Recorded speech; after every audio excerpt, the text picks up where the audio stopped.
There are contracts made in desperation that become the most significant documents in a person's life. Not because of what they say on paper, not because of the legal language that frames them or the signatures that validate them, but because of what they transform through the act of living them, through the choices that are made in response to them, through the way that pretense gradually shifts into something that resembles truth. This is the story of a woman who agreed to pretend to be someone's wife for a year because her community needed her, and a man who agreed to let her pretend because his empire needed legitimacy, and how the line between pretense and reality blurred so completely that neither of them could distinguish between the performance and the truth, between the contract and the genuine commitment that emerged from honoring it.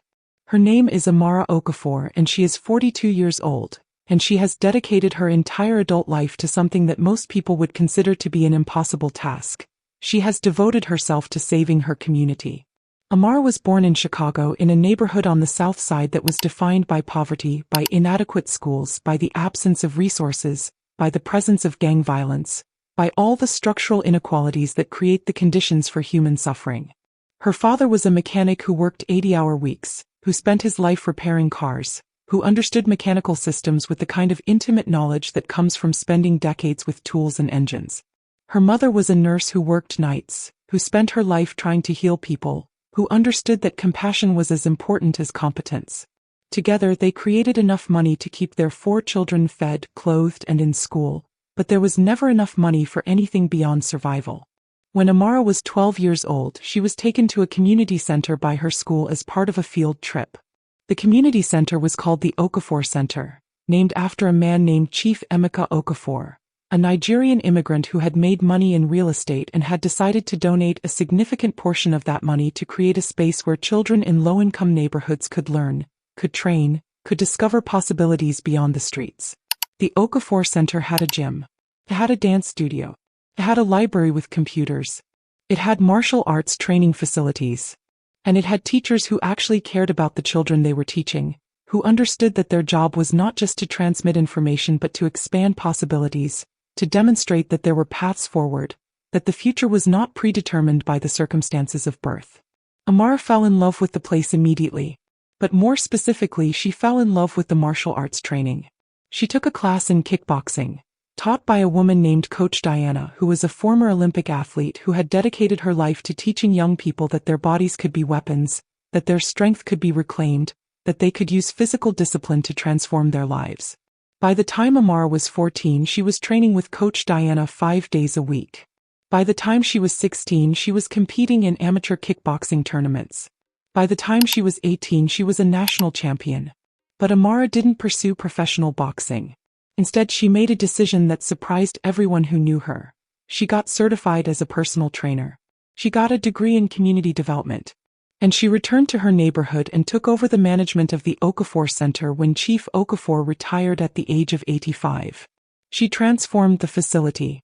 She raised money from wealthy donors. She expanded the programs.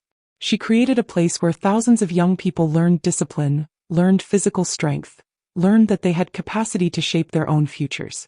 The Okafor Center became legendary throughout Chicago, a place where gang members came to train and discovered that there were other ways to be strong, a place where traumatized children learned to process their trauma through physical discipline, a place where the poorest children in Chicago had access to the same quality of training that wealthy children paid thousands of dollars to receive.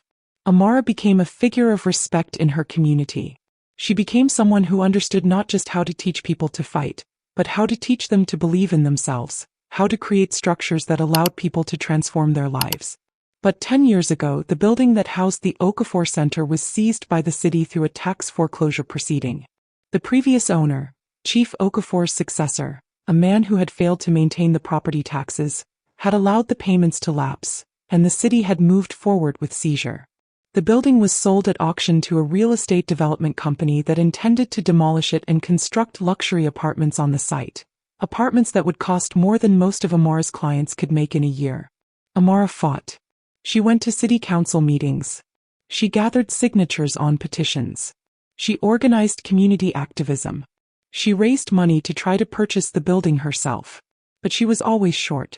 The development company kept raising its bid. The city kept supporting the development. It seemed inevitable that the Okafor Center would be destroyed, that thousands of young people would lose access to the place that had saved their lives. And then, 5 years ago, something unexpected happened. A man named Mikhail Korsakov, who is known throughout the criminal underworld as the Ice Architect because of his ability to freeze operations, to stop people mid-action, to immobilize threats through strategic planning rather than violence, purchased the building and returned it to Amara. The transaction was clean. The money appeared. The building was transferred. And Mikhail disappeared back into the shadows, asking for nothing in return. Mikhail is 45 years old, and he has spent the last 20 years building one of the most significant criminal enterprises on the North American continent. He operates through a network of legitimate businesses, through relationships with corrupt government officials, through the kind of financial infrastructure that allows hundreds of millions of dollars to move through the system without triggering investigation. He came to America in 1998 from Moscow, with nothing but a reputation for ruthlessness and a network of contacts from his time in the Russian military and the FSB. Over the course of 2 decades, he consolidated power, expanded his operations, and built an organization that operates in a kind of shadow that federal law enforcement has struggled to penetrate. The reason Mikhail purchased the Okafor Center and returned it to Amara was never entirely clear, but the dominant theory was that he had been impressed by her. He had watched her fight for her community. He had observed her dedication. He had understood that she was someone who understood loyalty in the way that people in his world understood it, as the ultimate value, as the thing that transcended profit, as the principle that made life worth living. For 5 years, Mikhail's gesture allowed Amara to continue her work. The Okafor Center thrived. It expanded. It became a model that was replicated in other cities. Amara became a recognized figure in the community development world. She won awards. She was interviewed by media. She was respected. But 3 years ago, the building that housed the Okafor Center was seized again. This time not by the city but by federal law enforcement as part of a criminal forfeiture proceeding against Mikhail Korsakov. The federal government had been investigating Mikhail for 15 years, gathering evidence, trying to build a case against him. And while the evidence against Mikhail personally was circumstantial, he was careful. He left no obvious fingerprints. He used layers of intermediaries. The evidence against his assets was incontrovertible. The building that housed the Okafor Center had been purchased with money that was connected to Mikhail's criminal enterprise. Therefore, under federal civil forfeiture law, it could be seized and sold. Amara watched in horror as the building that had become the heart of her community was shuttered. She watched as the young people in her program were dispersed, scattered to other facilities or to nothing at all. She watched as everything she had built over the past 5 years began to collapse. She understood with absolute clarity that her community was being punished for Mikhail's crimes, that innocent people were suffering because of someone else's decision to break the law. And then 3 months ago, Mikhail contacted her. The contact happened at a coffee shop in downtown Chicago, a neutral location where they could speak without being observed by federal law enforcement or by members of Mikhail's organization. Mikhail arrived with a single bodyguard, a man named Victor, who waited outside while Mikhail and Amara sat at a corner table and discussed something that would reshape the next year of both of their lives. "I need your help," Mikhail told her without preamble, in English with a Russian accent that had never quite faded despite 20 years in America. "And I can give you what you need to save your center." Mikhail explained his situation. He explained that over the past 15 years, as federal law enforcement had been investigating him, as the pressure had intensified, as members of his organization had begun to question his leadership, his position had become increasingly precarious. The Russian organized crime structure is based on a kind of strict hierarchy, and that hierarchy is maintained through demonstrations of power and authority. Mikhail's authority was beginning to be questioned because his organization perceived him as vulnerable, as someone who was being hunted, as someone who might be prosecuted and imprisoned at any moment. Mikhail explained that what he needed was a demonstration that he was stable, that he was established, that he was someone who had permanence and legitimacy in American society. And the way to demonstrate that, in his world, was through a wife. Not a business associate, not a consort, not someone he paid for access, but a wife. A woman who was legitimate, who was respected, who could show the world that he had integrated himself into mainstream American society, that he was not just a criminal living in the shadows, but a man with a real life, a real family, a real investment in permanence. "I want you to marry me," Mikhail said. Not actually marry me. Well, we will make it legal, but it will be a contract, a business arrangement. For 1 year you will be my wife. You will appear at events with me. You will attend functions where my associates and their families will be present. You will demonstrate to the world that I am someone who has built a life, who has created something beyond just accumulation of wealth. At the end of the year we will divorce. It will be amicable. You will keep the money that I will give you as compensation. Enough money to not only save the Okafor Center, but to expand it to create satellite facilities throughout Chicago. Amara listened, and she understood immediately what Mikhail was asking of her. He was asking her to perform a role in his life, to use her presence to legitimize his position, to help him maintain power within an organization that would destroy him if they perceived him as weak or vulnerable. He was asking her to sell something that she had protected her entire life. Her integrity, her autonomy, her sense of self. How much money are we talking about? Amara asked. $3 million, Mikhail said. Enough to purchase the building that houses the Okafor Center. Enough to fund operations for the next decade. Enough to expand into 3 additional neighborhoods. Enough to serve 10,000 more children than you currently serve. Amara thought about that number. She thought about the thousands of young people who were currently without the center because of the federal seizure. She thought about the teachers and coaches who had been laid off, who had been forced to find other jobs, who had lost their sense of purpose.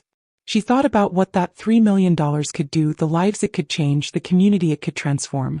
What do I have to do? She asked.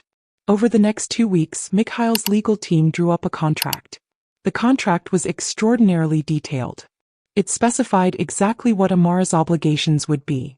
She would attend events with Mikhail at least twice a week. She would be available for photographs and public appearances. She would speak, when interviewed, about how she and Mikhail had met, about the development of their relationship, about her respect for his business acumen and his commitment to legitimate enterprise. She would appear at charity events. She would smile at appropriate moments. She would be convincing. The contract also specified what Mikhail would provide. $3 million, transferred to a trust fund in Amara's name, accessible immediately. Protection from federal law enforcement, meaning that Mikhail's legal team would work to ensure that Amara herself would not be charged with any crimes related to her involvement with him. Medical insurance for Amara and for the staff of the Okafor Center. And security. Mikhail would provide personal security to protect Amara from any potential threats. The contract also specified that there would be no sexual relationship, no romantic relationship, no pretense of intimacy beyond what was visible in public. Their marriage would be legal, but it would be purely contractual. There would be no bedroom scenes. There would be no private moments that suggested anything beyond business. They would be husband and wife in name and in public, but they would be strangers in private. Amara signed the contract. 3 days later, she married Mikhail Korsakov in a civil ceremony at Chicago City Hall. 2 weeks later, the $3 million appeared in her account. And within a month, the building that housed the Okafor Center had been purchased, and Amara had begun the process of expanding the center, of hiring new staff, of rebuilding the program that had been disrupted by the federal seizure. For the first 3 months, the arrangement worked exactly as it had been designed to work. Amara attended events with Mikhail. They appeared together in photographs. They spoke to media about their relationship, about how they had met, about their shared values. Mikhail's organization, observing the wedding, observing the public presence of a wife, observing the integration into legitimate society, began to treat him differently. The questioning of his leadership diminished. The sense that he was vulnerable began to fade. He was no longer just a criminal living in the shadows. He was a man who had built a life, a man who had created something beyond just accumulation of wealth. But something unexpected began to happen, something that neither Mikhail nor Amara had anticipated when they signed the contract. Mikhail began to be targeted for assassination. The threat came from within his own organization. A man named Pavel Sokolov, who had been Mikhail's third in command, had decided that he could run the organization better than Mikhail could. Pavel had been waiting for signs of weakness, waiting for an opportunity to move against Mikhail, waiting for the moment when Mikhail's position was most vulnerable. But the appearance of Mikhail's wife, the demonstration of stability and integration into legitimate society, had actually strengthened Mikhail's position, had made him seem more untouchable, had made Pavel's move more risky. So Pavel decided to make the move more dramatic. Pavel decided to eliminate the source of Mikhail's strength. Pavel decided to kill Mikhail's wife. The first attempt came on a Tuesday evening, when Amara was leaving the Okafor Center after a late training session. She was walking to her car in the parking lot, carrying her gym bag, completely unaware that a man named Andrei, one of Pavel's operatives, was positioned nearby with a gun, with instructions to shoot her, to eliminate her, to send a message to Mikhail that his attempt to create legitimacy through marriage had failed. But what Andrei didn't understand was that Amara was a master of martial arts. She had spent 30 years training her body to respond to threats, to assess danger, to move with precision and power even in situations where she was outnumbered or outgunned. When Andrei emerged from behind a van, when he raised his gun, when he took aim at Amara's back, she didn't freeze. She didn't panic. She moved. She dropped her gym bag. He spun around. She closed the distance between herself and Andrei in approximately 1.3 seconds, moving faster than Andrei could process what was happening. The gun went off, but she had already moved, so the bullet passed through empty air. She struck Andrei's arm with a palm strike that broke his wrist, that caused him to drop the gun. She followed with a spinning kick that knocked him to the ground. And then, while he was down, while he was disabled, she took his gun and she called the police. When the police arrived, they found Andrei lying on the pavement, his wrist broken, his consciousness fractured, gasping for breath. They found Amara standing calmly nearby, holding his gun, explaining that she had been attacked and had defended herself. The police took statements. They documented the scene. And they arrested Andrei. Andrei was taken to Cook County Jail, where he awaited trial for attempted murder. But before he could be tried, before he could testify about who had hired him, Mikhail's organization made contact with him. They explained very clearly that if he told the police anything about Pavel Sokolov, about the order to kill Mikhail's wife, about any of the details that might connect the assassination attempt to Pavel, then his family would be killed. That his mother, his sister, his brother, all of whom lived in Moscow, would be executed. That the only way for his family to remain alive was for him to remain silent. Andrei remained silent. He pleaded guilty to attempted murder. He was sentenced to 20 years in prison. But Mikhail, when he found out what had happened, when he learned that Amara had been targeted for assassination, when he learned that she had defended herself by literally fighting off an armed attacker, understood something that he had not expected to understand. He understood that he was falling in love with her. The realization terrified him. It violated everything he believed about himself. He was supposed to be cold, calculating, above the weakness of emotional attachment. He was supposed to be someone who used people, who manipulated them, who discarded them when they were no longer useful. But Amara had proven herself to be something he had never encountered before. She had proven that she was stronger than the threat against her, that she was capable of protecting herself, that she didn't need his protection because she had the capacity to protect herself. He went to her apartment the next evening and he found her sitting on her couch, her left arm in an ice pack because of a strain she had suffered during the fight with Andrei. And he looked at her, really looked at her, and he said something that violated the terms of the contract, something that created complications where there had previously been clarity. "Thank you for saving your own life," he said. "But I need to tell you something. The man who tried to kill you was hired by someone within my organization. His name is Pavel Sokolov. And he did this because he wanted to demonstrate that I was vulnerable. And what he didn't understand is that you just demonstrated that you are not vulnerable. You are the strongest person I know. You are the most capable person in my entire organization. And I would like to propose that we revise the terms of our contract." "What kind of revision?" Amara asked, and her voice was cautious, because she understood that crossing certain lines in their agreement would create complications that might ultimately destroy the whole arrangement. "I would like for this marriage to be real," Mikhail said. "I would like for us to stop pretending. I would like for the contract to become irrelevant because we are building something that transcends the contract." Amara looked at him, and she understood in that moment that something fundamental had shifted. The man sitting across from her was no longer performing the role of a criminal kingpin who needed a wife for legitimacy. He was just a man looking at her with an expression of absolute vulnerability, asking her if she felt what he felt, if she could imagine building something real with him. "If I say yes," Amara said carefully, "everything changes. The organization will know that our marriage is real. They will use me against you. They will try to kill me not just because I'm a threat to your position, but because I matter to you. They will exploit that. They will use it to undermine you. I know, Mikhail said. And I'm willing to accept that consequence because I have already lost everything in my life. My home country, my identity, my sense of purpose. And then you walked into my life. You agreed to pretend to be my wife for a year, and in the process you became my actual wife. You became the reason I want to keep living, the reason I want to build something, the reason I want to transform what I have built into something that matters. Amara stood up. She walked to where Mikhail was sitting. And she kissed him, and in that kiss was the acknowledgement that the contract had become irrelevant, that they were no longer performing roles, that they were building something real. But Pavel Sokolov didn't understand this shift.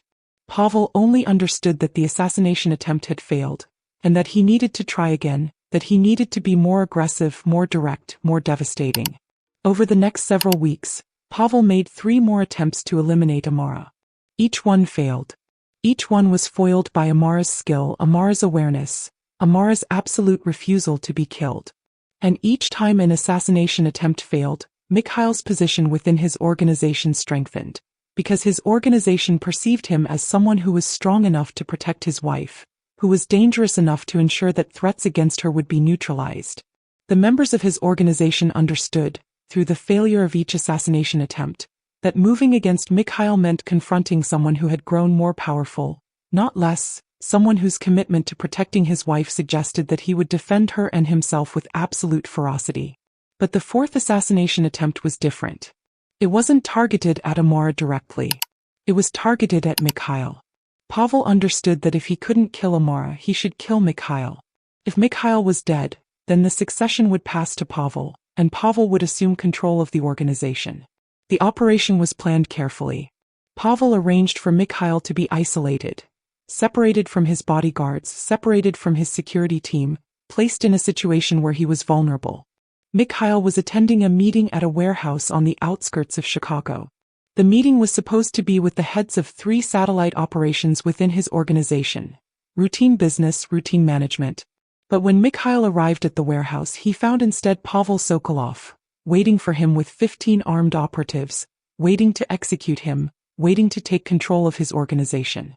Pavel had brought a professional assassination team, men trained in killing, men who had conducted dozens of assassinations throughout Eastern Europe and America. Mikhail was unarmed. His bodyguards were outside the warehouse, unable to enter because Pavel had positioned his own men to prevent entry. Mikhail was trapped. Pavel raised a gun. He aimed it at Mikhail's heart. "You had a good run," Pavel said in Russian with a smile. "But it's over now." But the bullet that should have killed Mikhail never fired.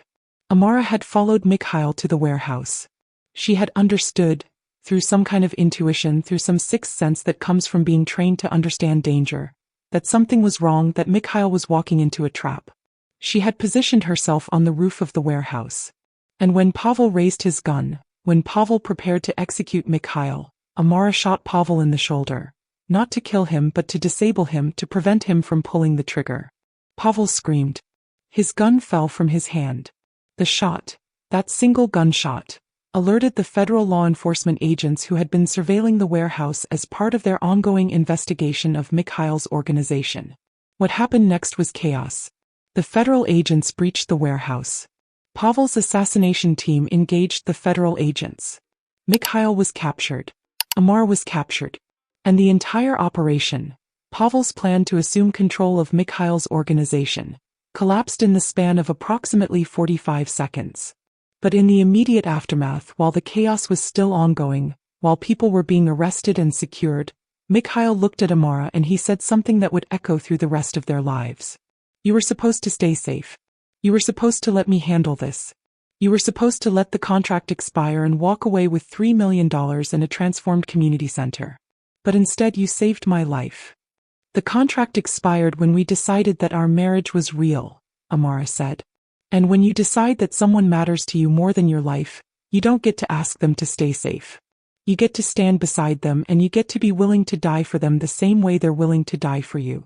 When the federal agents attempted to arrest Mikhail, they discovered something unexpected. They discovered that Mikhail was now a liability to his own organization. The federal government had enough evidence to prosecute him, but what they lacked was testimony from people within his organization. Pavel Sokolov, in an attempt to save himself, attempted to negotiate with federal prosecutors.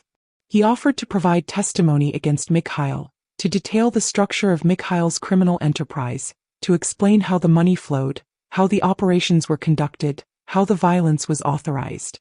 But before Pavel could provide that testimony, before he could officially flip and become a federal witness, Mikhail's organization moved against him. Pavel was killed in his cell in Cook County Jail by an operative who had been positioned inside the jail by one of Mikhail's subordinates who remained loyal to him. The murder of Pavel created a vacuum of power within Mikhail's organization. And while the federal government was investigating Mikhail for his role as the boss of this organization, Mikhail made a decision that surprised everyone who knew him. He stepped down. Mikhail voluntarily relinquished control of his organization. He transferred power to a man named Sergei who had proven himself to be both capable and ethical, a rare combination in the world of organized crime.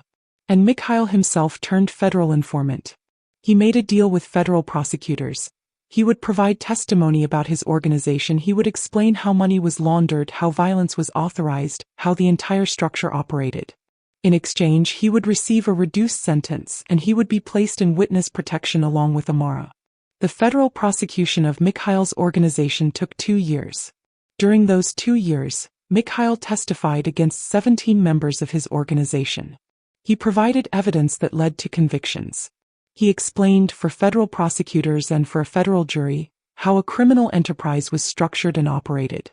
He revealed the names of people, the locations of safe houses, the financial mechanisms that allowed billions of dollars to move through the system. But before Mikhail was sentenced, before he was placed into witness protection, something happened that neither he nor Amara had expected.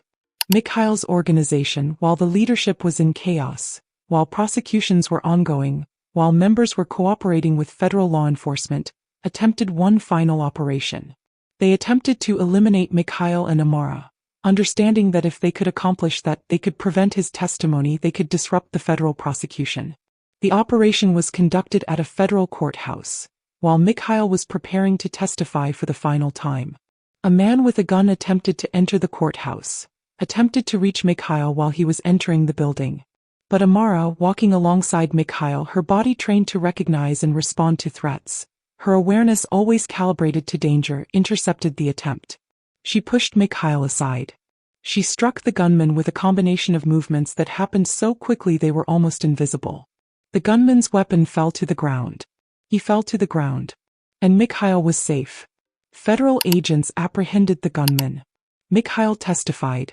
The organization was convicted. And justice, of a sort, was served. 6 months later, Mikhail was sentenced to 5 years in federal prison. The sentence was reduced from what it could have been because of his cooperation with federal prosecutors. And Amara made a decision that violated every principle of practicality. She decided to wait for him. Mikhail was placed in a federal minimum security prison in Minnesota, a facility that is one of the most humane in the federal system. A place where he was treated as a person rather than as a dangerous criminal. Amara visited him every weekend. They spoke on the phone daily. And they built something that was real, that was lasting, that transcended the contract that had created it. Meanwhile, the Okafor Center thrived. Amara had used the $3 million from the contract to not only save the original center, but to open 4 additional facilities throughout Chicago. She trained instructors to teach the classes. She established scholarship programs. She created a legacy that would endure long after she was gone. She built something that would serve not thousands but tens of thousands of young people, that would transform neighborhoods, that would create possibilities that hadn't existed before. When Mikhail was released from prison after serving 4 years of his 5-year sentence, his sentence was further reduced due to his cooperation. He was a changed man. He didn't return to organized crime. He didn't attempt to rebuild his empire. Instead, he worked with Amara at the Okafor Center. He used his skills as an administrator, his understanding of how organizations function, his intelligence and strategic capacity, to help develop the center further. He became a legitimate businessman. He became someone who understood that power could be used to build things instead of destroying them, that strength could be channeled toward creating community rather than dominating it. And they remained married, not out of contract, not out of necessity, but out of genuine love and commitment to each other. They built a life together that transcended anything they could have imagined when they first signed that document $3 million ago. They built a life that had meaning, that had purpose, that changed the world in small but profound ways. But there's something important that I want to address before we finish this story, and that's the nature of the exchange. What Amara was willing to do and what Mikhail was willing to give. Because on one level, this is a transaction. Money for pretending to be someone's wife. It's a financial arrangement. Someone selling something, their image, their time, their presence in public, in exchange for something they desperately need. But what makes this story transcend simple transaction is that both of them discovered something in the process of the transaction. They discovered that they could be vulnerable with each other, that they could let down the walls they had built around themselves, that they could actually care about another person in a way that transcended self-interest. Mikhail could have found a woman who would have pretended to be his wife for $3 million. There are women who would have done that, women who would have taken the money and run, women who would have maintained the pretense perfectly until the contract expired and then disappeared. But Amara was someone who cared about something more than money, someone who was willing to risk her life for her community, someone who had the strength and the discipline to actually protect someone she loved, someone who understood that genuine commitment meant being willing to die for the other person. And Mikhail could have just paid the money and remained isolated in his criminal world. But instead he chose to be transformed by the presence of someone who demonstrated that it was possible to build something real, something meaningful, something that transcended the accumulation of power and wealth. He chose to invest in love when he could have continued investing in power. He chose to build with Amara when he could have continued building alone. So I want to ask you a question. If you were Amara, would you have signed that contract? Would you have traded a year of your life? Would you have put yourself in danger? Would you have risked your safety for the sake of your community? And if you had signed that contract, and if you had found yourself falling in love with the person you were pretending to love, would you have told them, as Amara did, that you were willing to die for them? Because honestly, I think many of us would have signed the contract. I think many of us would have made the same calculation, deciding that the good we could do outweighed the personal risk. But I also think many of us would have struggled with the idea of falling in love, with the idea of the pretense becoming real, with the idea of genuine commitment to someone we had initially approached as a transaction. Amara didn't struggle with that. Amara understood from the moment that Mikhail revealed his vulnerability, that this was no longer a transaction. This was a choice. And you chose love. Drop into the comments and tell me your answer. Tell me where you're from. Are you from Chicago? Are you from a community that you would risk everything for? Tell me your country, tell me your story, because this community is built on people who understand that sometimes the most important things in life are not contracted, are not negotiated, are just chosen moment by moment in a series of decisions to stay, to protect, to build something real even when that something real is terrifying, even when it threatens everything you've built.